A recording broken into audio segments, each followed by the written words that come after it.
రాక్షస గురువు శుక్రాచార్యుడు రాక్షసుల్ని రక్షించడానికి శివుని గురించి కఠోర తపస్సు చేసి శివుని ప్రసన్నంతో సంజీవని విద్యను పొందుతాడు. సంజీవని విద్యతో అసురులు జీవితులై దేవతలపై అకృత్యాలు, అనుచిత చర్యలకు పాల్పడటంతో దేవగురువు బృహస్పతి కుమారుడు కచుడు రాక్షస గురువు శుక్రాచార్యుని వద్ద విద్య నేర్వడానికి మాయా బ్రాహ్మణ రూపంలో వస్తాడు.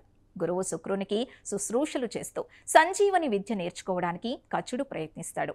శుక్రాచార్యుని కుమార్తె దేవయాని కచుని ఏకపక్షంగా ప్రేమిస్తుంది. చివరకు సంగతి గ్రహించిన గురువు కుమార్తె సోదరితో సమానమని తిరస్కరిస్తాడు. బంధుగణాల్లో వైరాలు ఒక్క మానవ సంఘంలోనే ఉంటాయని భావిస్తే అది పొరపాటే.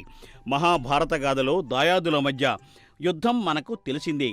శ్రీకృష్ణ రాయభారం, ధర్మక్షేత్రం, కురుక్షేత్రం, పాండవుల వనవాసం, అజ్ఞాతవాసం, కౌరవుల కుయుక్తులు, శకుని మాయా పాచికలాట, దుర్యోధనుని దురాలోచన, దుష్టచతుష్టయం, అనుచిత ప్రవర్తన, ఇలా ఇతిహాస మహాభారత ఘట్టాలన్నీ విదితమే. అయితే యుగం వేరైనా కౌరవ పాండవులందరూ మానవ జాతికి చెందినవారే. పాండవులైన దైవవర ప్రసాదులే కాని దైవాలు కాదు. శ్రీకృష్ణ భగవానుడు మాత్రమే దైవ అవతారం, దైవం.